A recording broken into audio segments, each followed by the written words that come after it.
salespeople are looked down on. Yeah. And I had resistance to that idea because I actually don't believe that. The question you have to ask is, why are salespeople viewed in society at large, in Hollywood at large, right? What movie is there where the salesperson's the hero? They're always like the bad people. Why does society view salespeople at a lower status when, if nothing's sold, there's no such thing as an economy? The biggest reason why prospects give you like vague, generalized surface level answers is typically one of two things: because you sound scripted, so the defense mode mechanism, or you ask the question so fast you don't give them any time to internalize what you're asking. One of the biggest reasons why salespeople get so much sales resistance initially when they talk to prospects is Welcome to the Mindful Leaders Podcast. My name is Dylan Van Ness, and today we have a special guest on the show. This guy is one of the sales leaders. He's built a sales training empire. His name is Jeremy Miner, and I'm extremely excited to have him on the show today. We talked about conversations on how he built his sales team, what his philosophy is around selling, and how he's able to become someone that's leading teams of salespeople, hundreds and hundreds of people. Without further ado, let's go ahead and dive into today's podcast. Yeah. A lot of people look at you like the sales guy.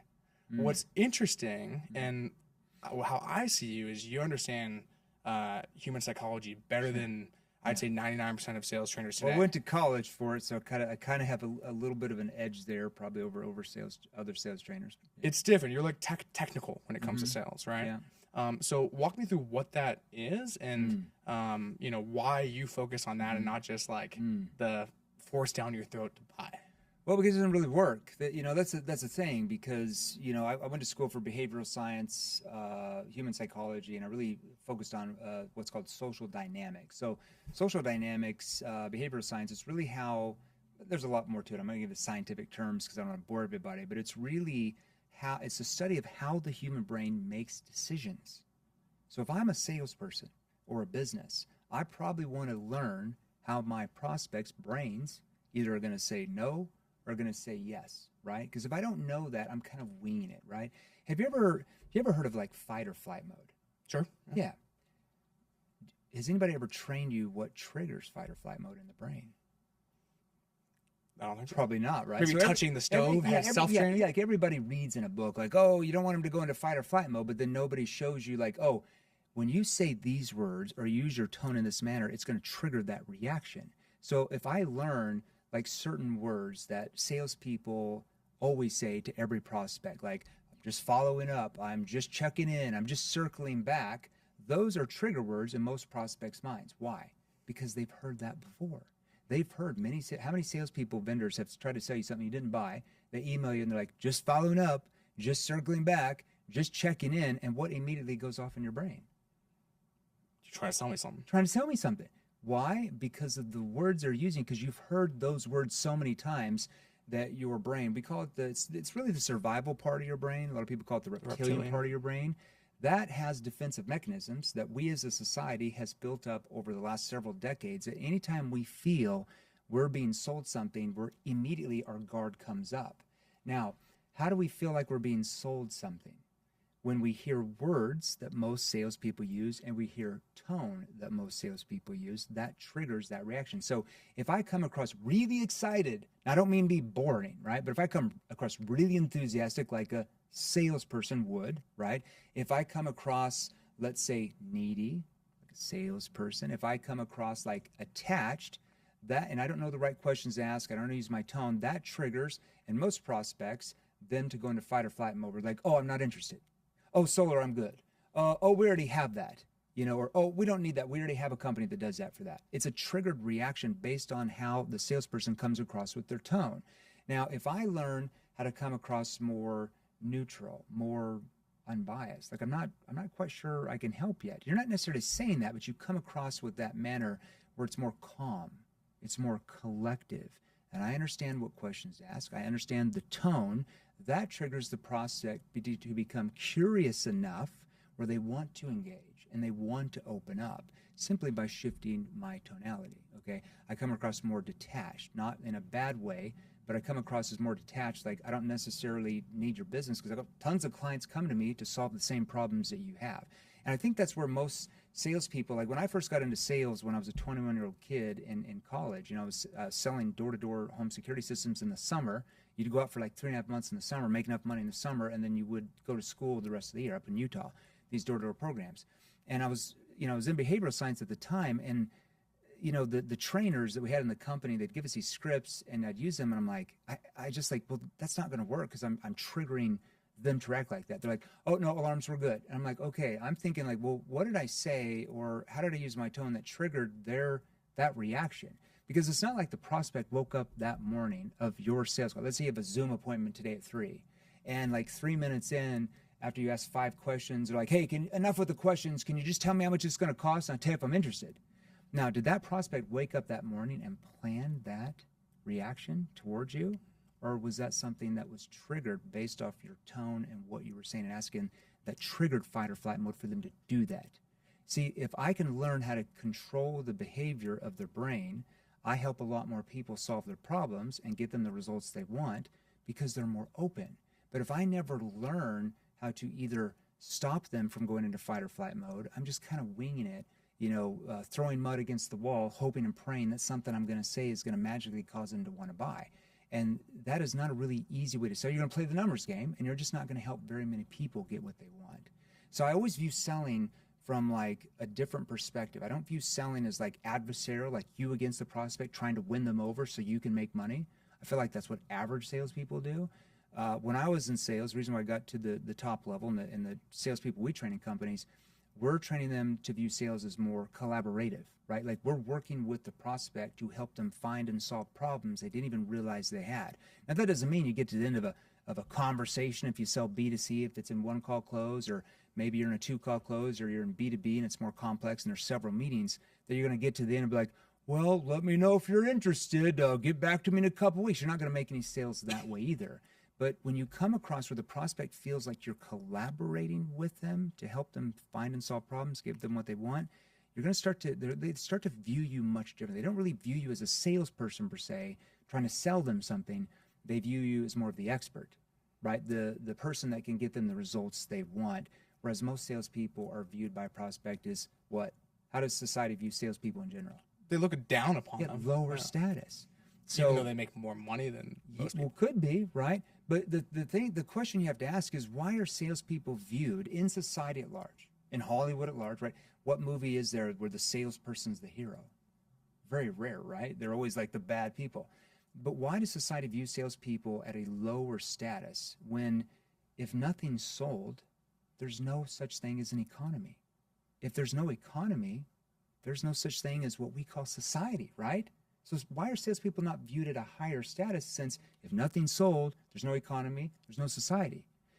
The reason why we're viewed as a lower status is because of the way we've been taught to communicate, where the prospect feels like you're just out trying to win them over so you can make money.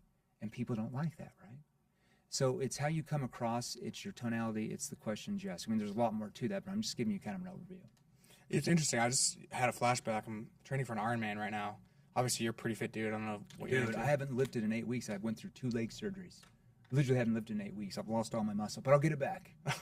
Did you just lift for health, or do you train? I do for CrossFit. Yeah, I do nice. CrossFit. I'm not like crazy buff, but I'm a little bit bigger than I am now. I've lost all my chest is gone. I'm like, I had to go from a large down to a medium, literally in 8 weeks. Wow. You ever like not lifted for 2 months? I go the other way. Okay. I balloon up. You balloon up, yeah. So I just like shrink, right? So yeah, I like CrossFit. I mean, I'm not like crazy, like, I'm going to compete in the CrossFit Games of 2024, but I try to stay in decent shape. So I was listening to a podcast. I just had a flashback. It must have been you as the guest or you hosting it. Yeah. And because the same thing was said, salespeople are looked down on. Yeah. And I had resistance to that idea because I actually don't believe that. And so it was interesting kind of hearing you describe that. And what it made me realize is that in sales, just because I believe something or you believe something doesn't mean everyone does, right? Yeah, that's true. Yeah. So it sounds like what you're doing is uncovering the prospect's own belief pattern, what's limiting them, I'm and you're interrupting diving their into pattern. Yeah, I'm interrupting their script, right? Because they're used to your script, right? If you're always using words that every salespeople use, like if you cold call, what is the average cold caller sale from any industry? Hi, is this John? Hey, John. Hey, it's Jeremy Miner. I'm with XYZ Company, and listen, the reason why I'm calling you is click. That's pretty much what most salespeople that cold call to sell anything have some version of that. So your prospects, they already know that. They already know where that goes, right? You got to remember, as human beings, we have built up defensive mechanisms in our survival part of the brain for thousands or however long God put the first humans here on the planet. I don't know when that is. That's debatable, right? But back in the old days, right, when a saber-toothed tiger came around us, we had that, what type of reaction? Like, am I safe, right? That's your survival part of your brain. So I'll give you an example of this, so maybe a little bit easier for your audience to understand. Let's say you're walking across the street to the grocery store, and you're about to cross the street, and you hear somebody shout, like a lady scream, like, ah! What goes on in your mind first? You instantly go, am I okay, right? Well, what triggered you to do that? Your survival part of your brain. So your survival part of your brain goes, am I okay? Before you even heard the words that lady said, you heard her what? Her tone, right? That loud sound. So that loud sound triggered you to react. Am I okay? Now, instantly, in about a second, her words go up to what we call the midbrain. There's different names for it with behavioral science, but let's just call it the midbrain. The midbrain starts to organize what her words actually were. Like, here's some words with that tone. And then instantly it goes into what's called your neurocortex, like your problem-solving part of the brain. And it says, oh, she was just yelling at her son to be safe crossing the street. I'm okay. That can happen in like 3 seconds. But your first reaction, you don't hear her words, you hear her tone. And you react, okay? So that's where your tone. Have you ever got a call from a telemarketer? Yeah, of course, yeah. Did you ever say, like, within the first 5 to 10 seconds, oh, not interested? Of course, that's the reaction. That's the reptilian Did you reaction. ever get off the phone and not even really know what they were saying? Yeah, I mean, what I understand is like, look, I totally understand you're not interested. You don't have enough information to be able to make a decision. But Right. so when that telemarketer started talking to you in the first 5 or 10 seconds, you didn't hear their words, you heard their tone. So what's the tone that you should lead in with? Your tone, and their tone triggered because he sounded like a salesperson. Yeah, is this John? Hey, John, it's Jeremy Miner with XYZ Company. The reason why I'm calling was monotone tone, That's bad tone. too excited tone. Yeah, too monotone, right? Too excited, bad tone too. Well, let me ask you this question. Let's say you go to a car dealership and the salesperson comes out and like, Dylan, I'm so excited you're here. Like, we've got some great promotions going on. Welcome into the dealership. Or, welcome to the dealership. How can I help you? What do you say? It's the first words out of your mouth most of the time. I'm just looking or something. Yes. But what triggered that? What triggered you to go into defensive mode? It's like, oh, I'm just looking. That was too much. Too excited. Yeah. Too enthusiastic. Now, I don't mean be boring. There's a middle ground, more neutral, more collected, more calm, like an expert, right? An expert that you respect is a little bit more calm and relaxed. They don't need your business, right? So in that example, let's say they come into the car dealership. I'll give you an example. I'm going to feedback that objection that you see, that objection you just gave me. So if you're selling in retail, this is a common occurrence, right? I'm just looking, because it's a triggered reaction. Hey, welcome to the store. How can I help you today? Just looking. It's a triggered reaction, usually because of their tone and because they ask the question too fast.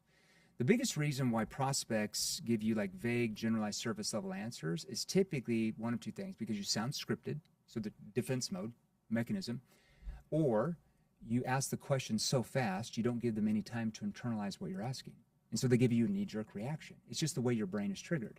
So if somebody comes in the store, I'm gonna feed that objection back so they don't give it to me. Hey, welcome into the store today. Are you guys just kind of out looking around? See what I just did? I just told them their objection. You know what they're gonna do? Yeah, we are. Okay, and do you know what you're possibly looking for? And I'm into a conversation. See, that's called objection prevention, because I'm feeding the objection that they're going to give me back. Hey, welcome into the dealership today. Are you guys just kind of out looking around? It's hard for them, like, looking around, but they can't do that. They're like, yeah. Okay, and do you know what you're possibly looking for? Now, why would I say possibly? Because that's a neutral term. If I said, hey, what are you looking for? Oh, we just don't know yet. You know what you're possibly looking for? See, that's more neutral. It's not so assumptive yet, okay? When we get too assumptive, one of the biggest reasons why salespeople get so much sales resistance initially when they talk to prospects is they become too assumptive too early. Because how much trust or credibility do you have with a prospect in the first 30 assuming seconds? that they're willing to buy. Yeah, assuming the sale. You ever heard assuming the sale? I love assuming the sale. But if you start to assume the sale too early in the conversation before you have much trust or credibility, what's a prospect going to do? Push back. Yeah. Now, after I build a bigger gap from where they are to where they want to be, and they start to feel all this internal tension of all these newfound problems my questions allowed them to feel that they had, then I can be more assumptive because there's way more trust and credibility 5-10 minutes in. But there's not much trust and credibility in the first 30 seconds or 2 minutes of a conversation. That's just kind of one example. You with me? Yeah, it's cool. So we go from tone to having genuine curiosity and questions, and then we're going in. What's the flow after that? Well, we didn't even talk about it. There's really 5 types of tone. This is probably really important, brother. There's 5 types of tonality that you have to master if you want to like get your sales ability to a level most salespeople don't think they could get to. Okay, and there's subcategories of these. I'll just give you the kind of the 5 basic ones. There's a curious tone. There's a confused tone. There's a challenging tone. There's a concerned tone, a tone that shows empathy, soft tone, and there's a playful tone. Now, where could I use a curious tone at? And what type of business do you have? I don't even know what type of business you have, besides this great podcast. What do you have? Marketing. Like a marketing agency, right? Okay, so marketing agencies, we train 161 different industries. Marketing agencies probably one of the top 30 we train. It's a fairly big industry we train in. So one of my first situation questions I might ask to a company is like, okay, so walk me through. How are you guys generating new leads and clients now, just so I understand? That's a curious tone, right? Now, everybody write this down. This is important for you right now. Your tone is how your prospect interprets your intention behind every question you ask. Let me repeat that. This is long words. That's how they interpret why you're asking the question in the first place, okay? So if they feel like I'm curious they're more open to open up, right? Now, let's say, where would I use a confused tone? You know, sometimes like in our training courses with our clients, this is all explained, all the different industry-specific examples, so they understand it. But if I do a real, I'm like, hey, there's certain times you got to act confused. People are like, you can't act confused. You got to act like the expert. I'm like, I totally agree. I'm not saying you're going to be in your presentation, you're like, oh, I don't know what we do. I don't know how it works. I'm not saying that. But let's say a prospect gives you an emotional word. Give me an emotional word a prospect might tell you that they're struggling with, like an emotion, like stress, tension, pressure, anything. Yeah, overwhelm. Overwhelmed? See what I did? Overwhelmed? And then does that give me the space to share, or what's happening? So here's what happens in your subconscious. So just give me another word, like overwhelmed, frustrated thing. Yeah, I'm crazy. I'm totally frustrated with this right now. Frustrated? I can repeat back one emotional word, and here's what happens. Now, we're in role play, so I'm telling you what to do, so it's a little bit different. But you're in a sales situation, your prospect doesn't know what's going on, right? So if I'm like, hold on, how do you mean by stress? Or I can be like, stress? Now that's a confused tone. See my face? Stress? Like you're confused and you're concerned. Now what that does in their subconscious immediately is the subconscious says, oh, he didn't understand what I meant by stress. I need to what? Explain that. You see, I'm opening them up. Mm-hmm. Hold on, stress? You're not just going to sit there and go like this. You're like, well, what I mean by stress is, and you start to open up emotionally. Are you with me? And you do that when you hear those emotional words? Well, you probably want to. What are the 2 biggest emotional drivers that causes a human being to want to change? Fear and pain, or the fear of future pain. So if we cannot help a prospect relive the pain of their current situation and have a fear of future pain, they don't feel the need to what? To change. And if they feel they need to change, that's why you get tons of objections, and that's why you lose deals. So how do I get a prospect to feel pain? Can I get a prospect to feel pain by asking surface level questions? Probably not. Unless they're a lay down. If I'm like, walk me through, what do you do to generate new leads and clients now? And they're like, oh my gosh, Dylan, it's so horrible. My life, there'll be a few that will be like that, but most of them will give you surface level answers in the beginning, right? So anytime I can pull out an emotion in that prospect, if they're like, you know what, it's been so, just the pressure to get this in. Hold on, how do you mean by pressure? See, that's a clarifying question. And now I've rewritten their brain, and now their brain says, he didn't understand what I meant by pressure. I need to expand on that. And that's when they open up. Well, what I mean by pressure is, and they start to what? Relive their pain of the current situation. That builds a gap. That builds more urgency because they're reliving the pain. Most salespeople don't know how to get the prospect to relive their pain. They'll say, hey, can you tell me a problem you're having? And the prospect says, well, we have this problem. And they'll say, well, what's your budget for this type of thing? They'll give a number, and they'll say, what are you looking for in a solution? Like, well, we're looking for this. And then the prospect and the salesperson does what? Goes into sales mode, pitch mode, right? Talking about the features and benefits and how they can solve that one problem.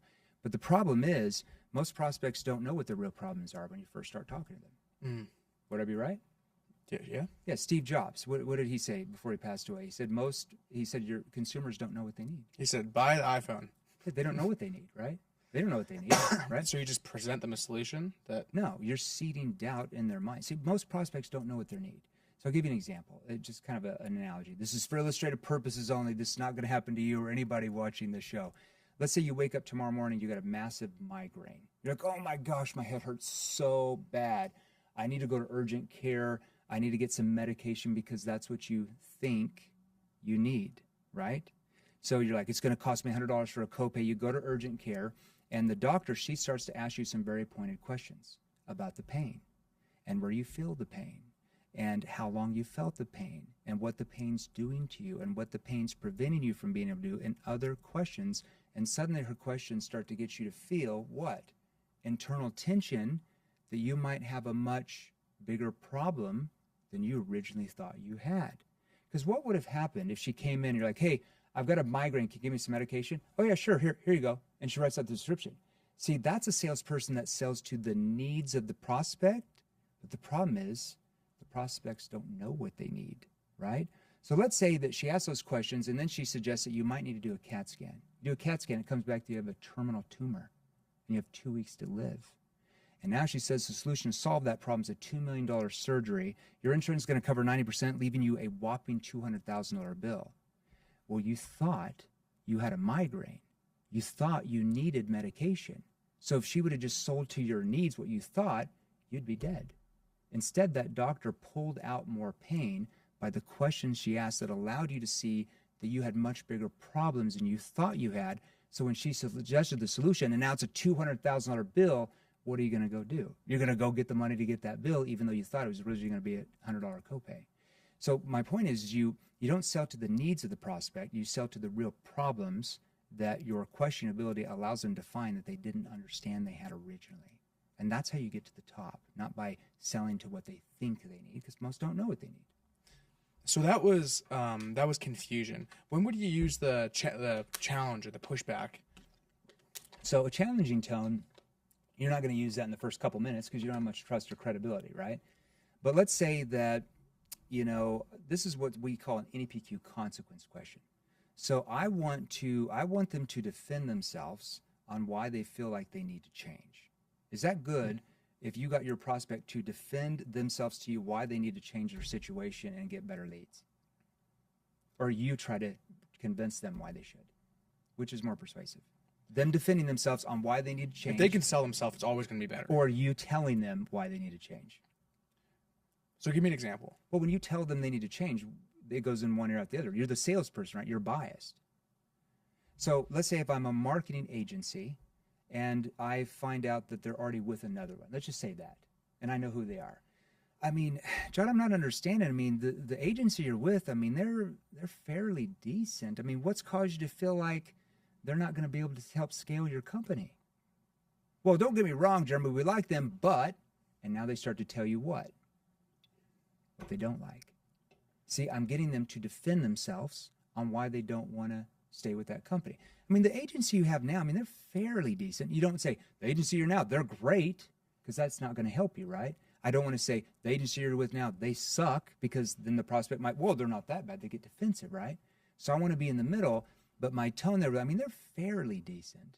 What would that seed? If I mean, the agency you have now, I mean, they're fairly decent. What did that tone just communicate to you? I mean, it feels agreeable. I mean, they're fairly decent. It feels agreeable with my stance. That's probably what I'm feeling right now, is that they're okay. Yeah, but they're okay. Yeah, but they're not great. They're not great. You see what I'm saying? I mean, they're fairly decent. It's I'm seeding doubt that what you have now might not be as good as you thought.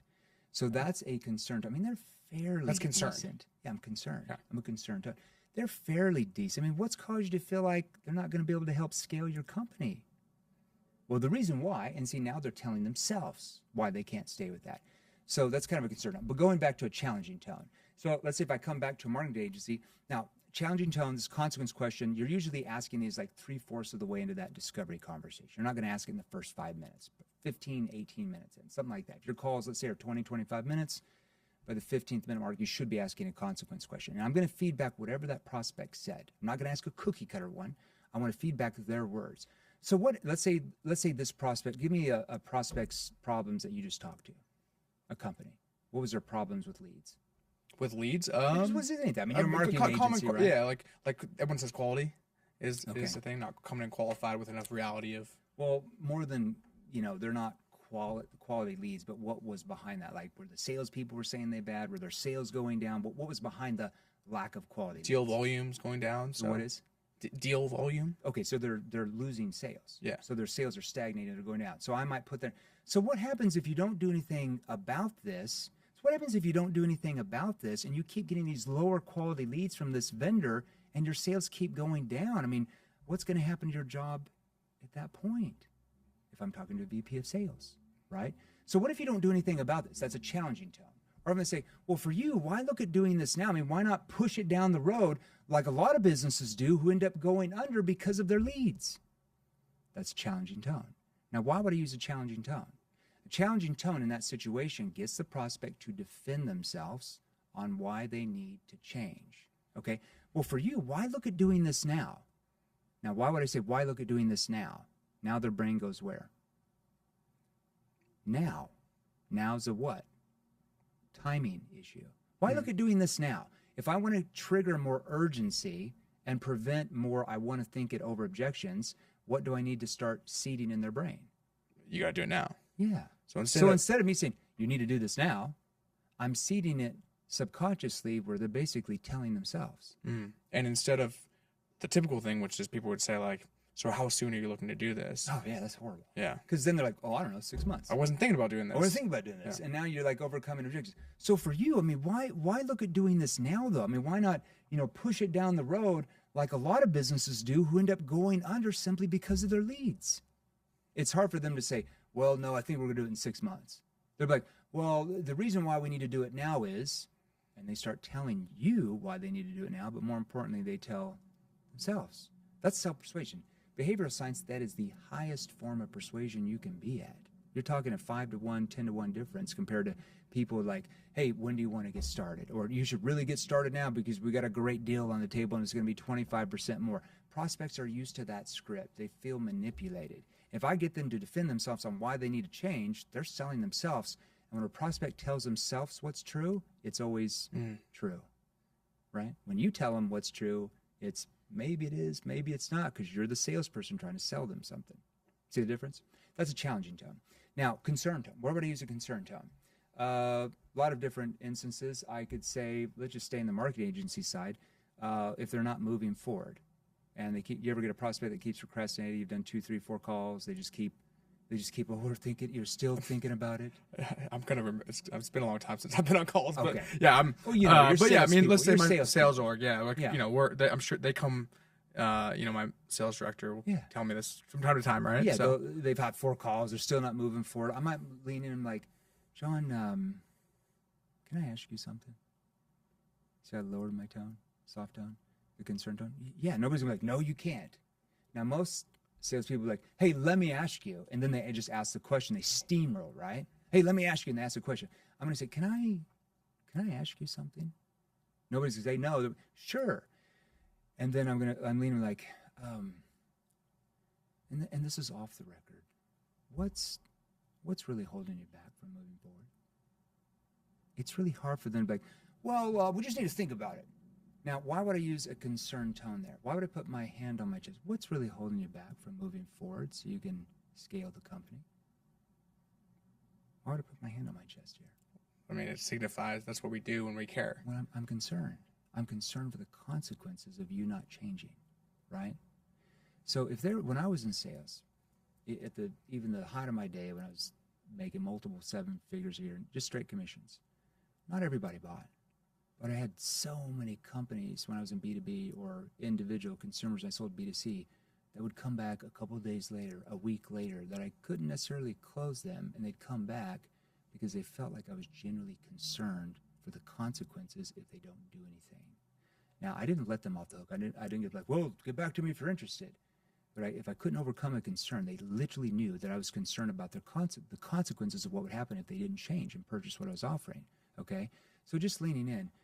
let's say you ever got your salespeople ever get an email like, hey, we really like what you guys went over. The presentation was great, but we decided to go with XYZ company. We appreciate your time. Keep in touch.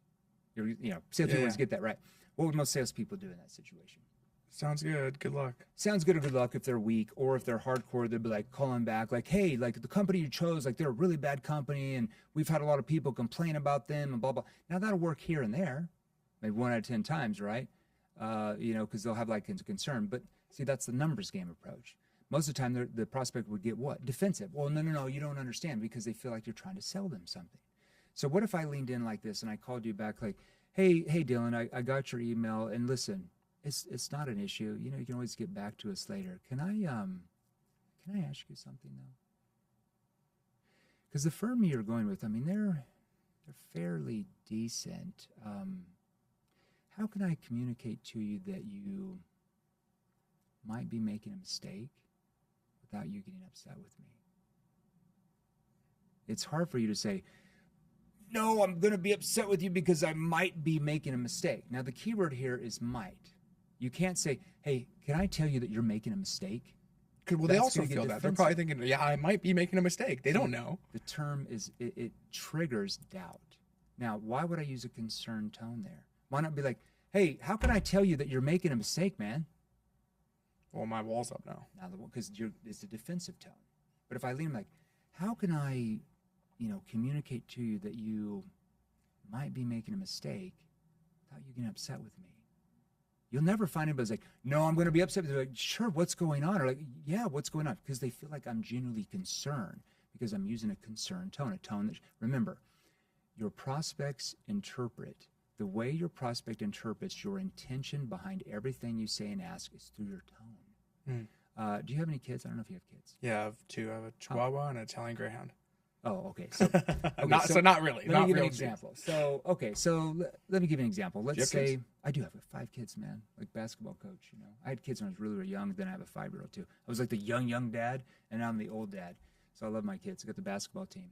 So let's say that somebody watching here has a son or daughter, and let's say that their son goes to jail one night because he's speeding. He's going 95 in a 45-mile-per-hour zone. The cops throw him in the slammer. You get a call at 2 a.m. You're pissed off. You got to come bail out your teenager that's 16 or 17 years old, right?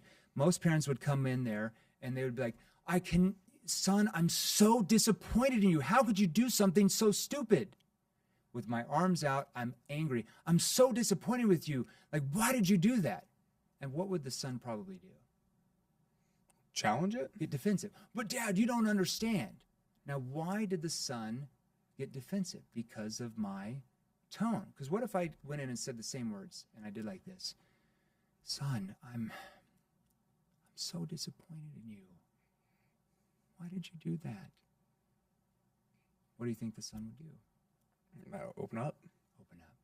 Because he knows that you're angry and disappointed, but he knows that you love him. You're concerned. Simply, I said the same words, but my body language changed where I'm here rather than out here. This is aggressive. I'm here. I'm concerned. I have empathy for you.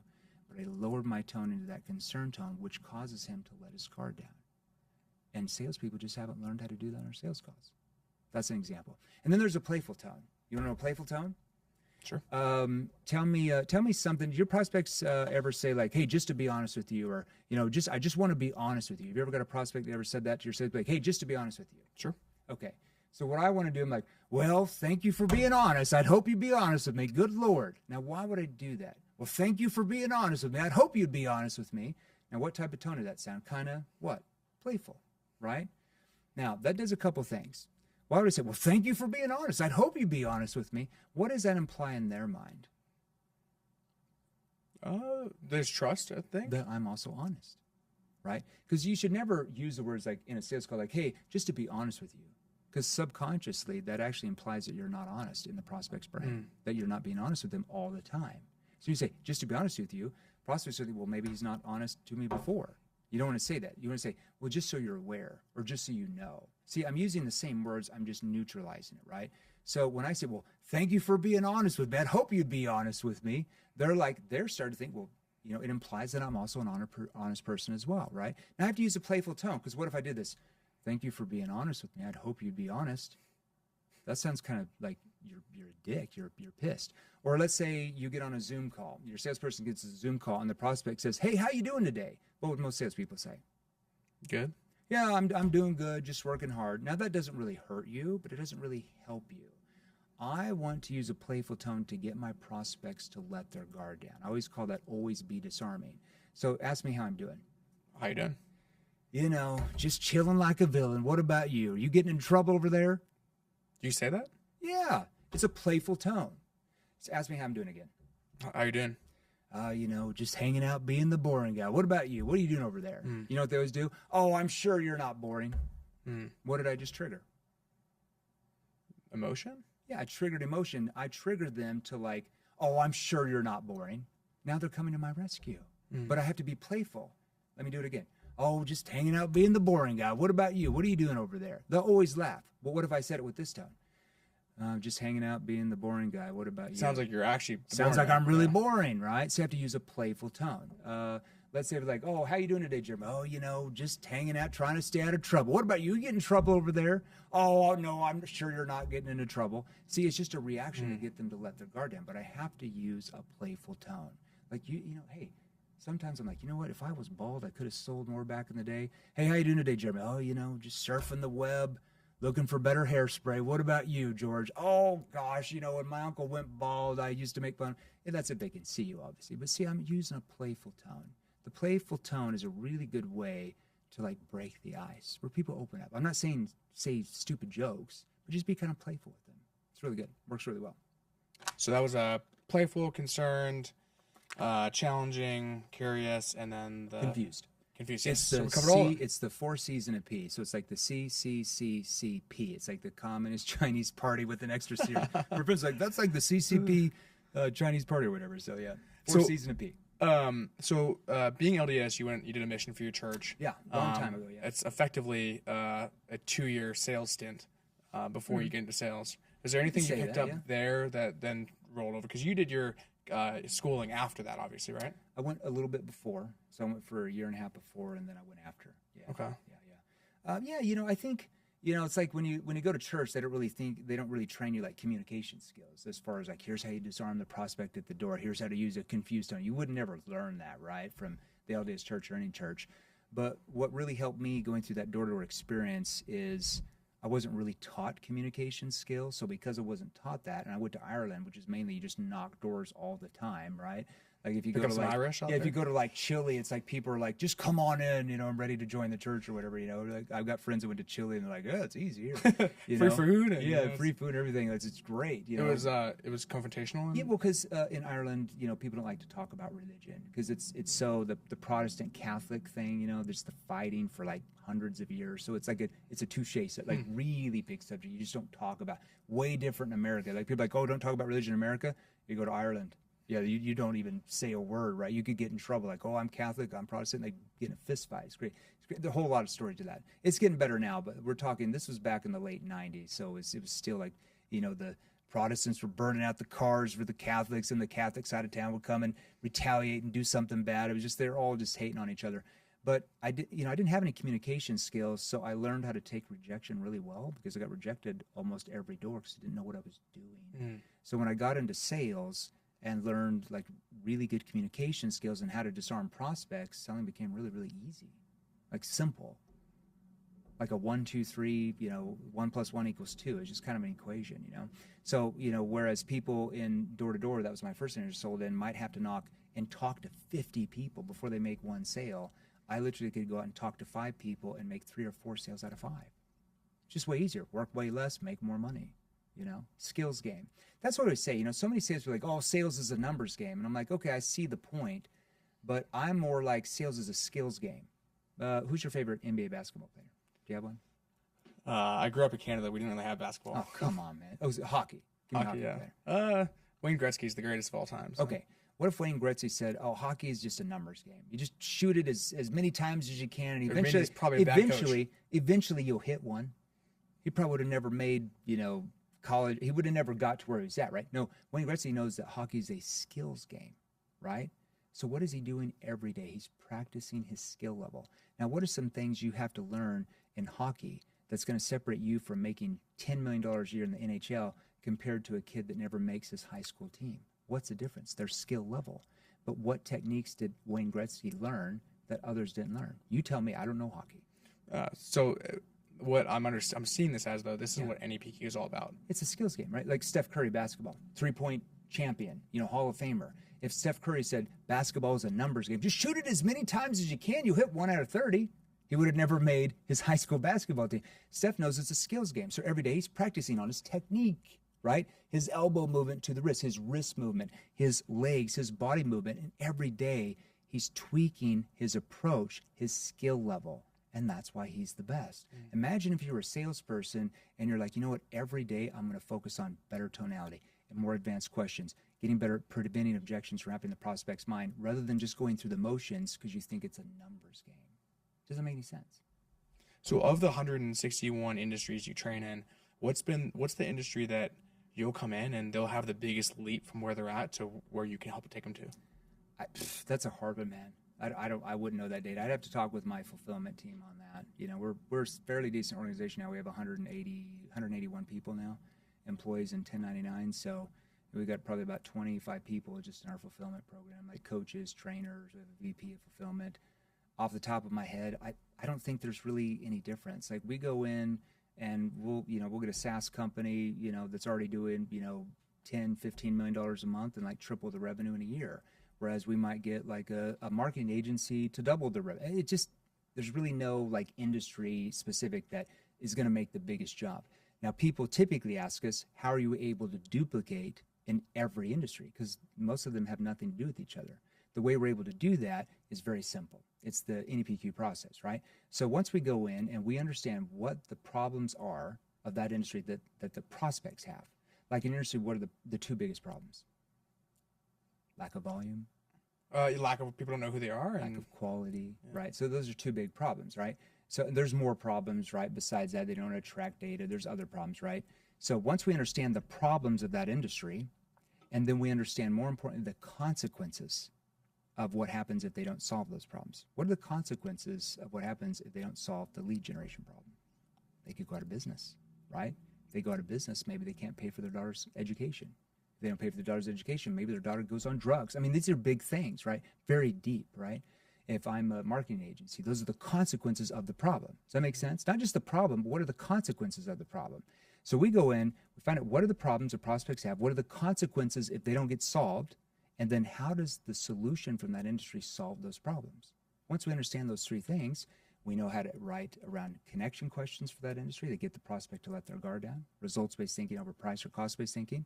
We know how to write situation questions around that to help them understand what the real situation is.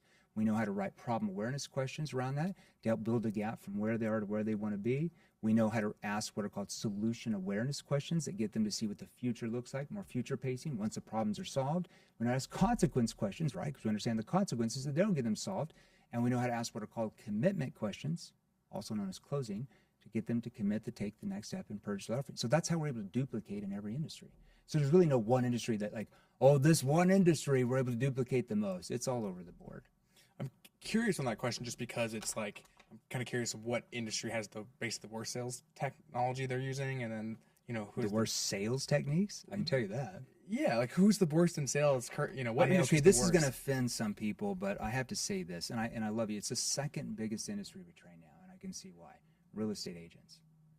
How many times have you went in to buy a house and the real estate agent just walks in and like, oh, I really love the cabinets in here. They're so wonderful, and I love the draperies in here, and don't you like this, Dylan? Like the views are amazing, and they really never really ask you what you're looking for or why you're looking for the house. You ever notice that from real estate agents? I'm not saying all. Don't get offended if you're a real estate agent. But real estate agents, second largest industry we train, and we can get them big jumps, even if they're making $300,000 a year in commissions because the market was really good. Now they're making like 80% less when the market's down, and we have to train them really how to, ask the right questions to get the price. I mean, the home you have, if I'm trying to get a listing, gosh, John, the house you have here, it's fairly okay. It's a fairly, it's a really, it's a fairly decent home. What's caused you to feel like you might want something different? Well, don't get me wrong, Jeremy, we like the house, but what we don't like is, and they start to tell all the things they don't like. See, it's just little things like that. And there's a lot more to that, but real estate agents are really bad. I have to say that. I love you guys, but you get the right skills. Real estate is an industry where you can really be successful at and really help a lot of people. But that industry, no bueno. There's some other ones, but I'll stop there. Cool, man. Last question is I have for you here is on the marketing side for actually building your business. Yeah. What are the things you're implementing that you've seen big results in driving people to buy your sales training products? Yeah. That's really a marketing team question. I don't really do any of the marketing. I'm just, I'm on the camera, Which I think probably is. It's probably the best thing, but we have a whole marketing team. We have a great VP of sales, Blake, our VP of marketing that does all that, and our copywriters. But the biggest thing for us is we actually make more sales from our outbound team than we even do inbound. Interesting. Oh, for sure, yeah. Outbound's huge. In what sense? Like cold so call? We have SLO offers, self-liquidating offers. So I think we have like 5 going at a time. So we have like an NEPQ Black Book of Questions. We have an NEPQ 2.0 Black version of questions. That's a physical copy. We have objection handling top 50 objections manual and book. So we have all these different SLOs that are attracting different people, different salespeople that we market to, different entrepreneurs, business owners. You got to remember, like 1 out of every 8 people on the planet is in sales. That's a lot of people, right, all through the world. So, different hooks, different angles, different SLOs. I think our average customer before our outbound team because we have like 42 to 45 salespeople right now, and over half of them are on the outbound team. I think we have like 18 inbound, and the rest are outbound. But outbounds, they're not super cold because they bought a product already. Yeah. So our average customer that buys that SLO book, they might pay $27 for that, but then there's a couple other bidders like, hey, if you want that, you might want this program where I teach you how to disarm prospects for an extra $75. Just small stuff, right? It's like more basic stuff. We're not going to give them the advanced stuff in an SLO, right? That's client portal training. So our average customer spends close to $80 before we even talk to them. So they get a physical copy of the book. It's sitting on the table. Outbound team calls them. They're a $1? Yeah, for sure. Yeah. So I mean, we book like 5,000 plus sales calls a month right now. So we have part of our outbound team that only outbounds to set up appointments for the inbound team. Right, so they'll have like a 10-minute conversation, set an appointment for the inbound, and then half our outbound team calls the appointment because that's like a senior outbound rep. So we have different levels of reps you can be in our company, and their senior outbound rep calls the lead and books it into themselves and then closes that lead. And then we have the inbound team that only takes inbound leads. So we have different ways. We have implementation calls we might get from YouTube. We have search engine from Google. Those are mainly companies that search, right, on our AdWords that book in with different reps that handle more B2B, like company clients, right? And then we have individual salespeople that sell anything that buy maybe the Black Book of Questions or, all these different SLOs. So outbound is a big thing for us. Organic's pretty big. We have big Facebook groups. Our biggest one is like 130,000 people. We do a lot of, we think we probably have about, I don't know how many setters we have, 12 to 15 anytime, going through IG, LinkedIn. So we book a lot through there. So we just have many, many different ways to market. So if Facebook ads shut down tomorrow, we just put more money into YouTube or Google or TikTok or somebody else. It doesn't really matter. Man, this is great. You're obviously built an amazing sales training. Oh, it's not me. Material. It's a team. I'm just the sales training guy. We got a great team. I love the spin though. You're talking about it from a perspective that's needed today. Yeah. Not a lot of people are. So how can people connect with you or dive into your products? Yeah, I mean, just follow us on Instagram. You can go to my verified account, Jeremy Lee Miner, Miner. I think there's around 700,000 followers at the time we're doing this show. So just follow me there. I want to say we do about 180 reels. We do about 180 reels a month or something that we post on those different platforms. And if they want to get one of our new books, it's a Barnes & Noble bestseller, Wall Street Journal bestseller, Amazon bestseller. You can go to barnesandnoble.com, and it's called The New Model of Selling to an Unsellable Generation, co-authored with my good friend Jerry Acuff, which is a big sales consulting firm on the East Coast. So it's a good book to have. It's a big orange book. You can go pick it up in your bookstore if they have it locally, or just order it on barnesandnoble.com. Best place to find us. Cool, man. Good stuff. Last thing I have for you. And what is that? Like that's like the journal of journals there from 1643. Is that Christopher Columbus's journal? What's going on over there? Oh, dude. I had a previous guest leave a question for you. They didn't know who you were. Normally, I'll just ask the last one. Okay. But I was trying to find Ravi's question in here, and I just can't find it because his was interesting. But there's this guy named Tanner Chittister. He asked, "What's the meaning?" It's like the fitness. He owns like a fitness training company. Yeah. I've never met the guy, but I've seen his ads. He's in Florida. He's got some really good ads. Yeah. Yeah, he's I like good, his dude. ads. What's the meaning of life? For me? Yeah. The meaning of life.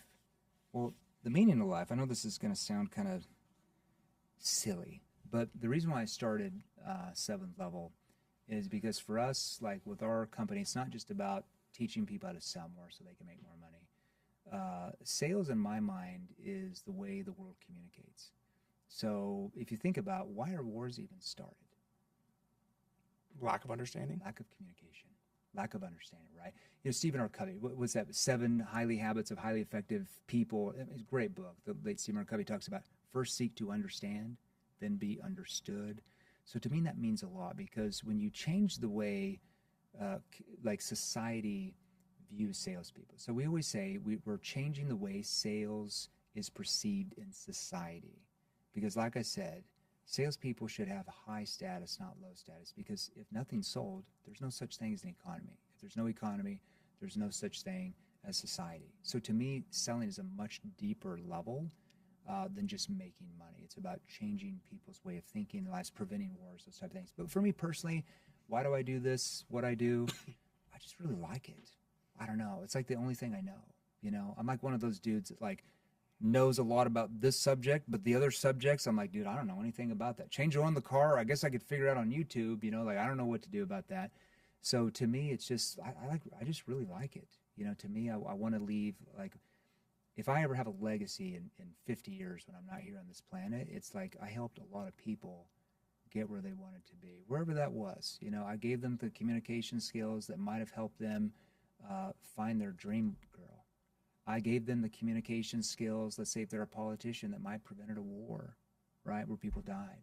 I gave them the communication skills to change the financial trajectory of their family for generations to come because it instilled a confidence in them where they quadrupled their income, and now their children see their dad or their mom in a different sight than when they were broke. See, those type of things to me is the lasting impression is what I'm looking for. Thanks for coming on, man. Yeah, sure. Thanks for having me on. Okay, good, man.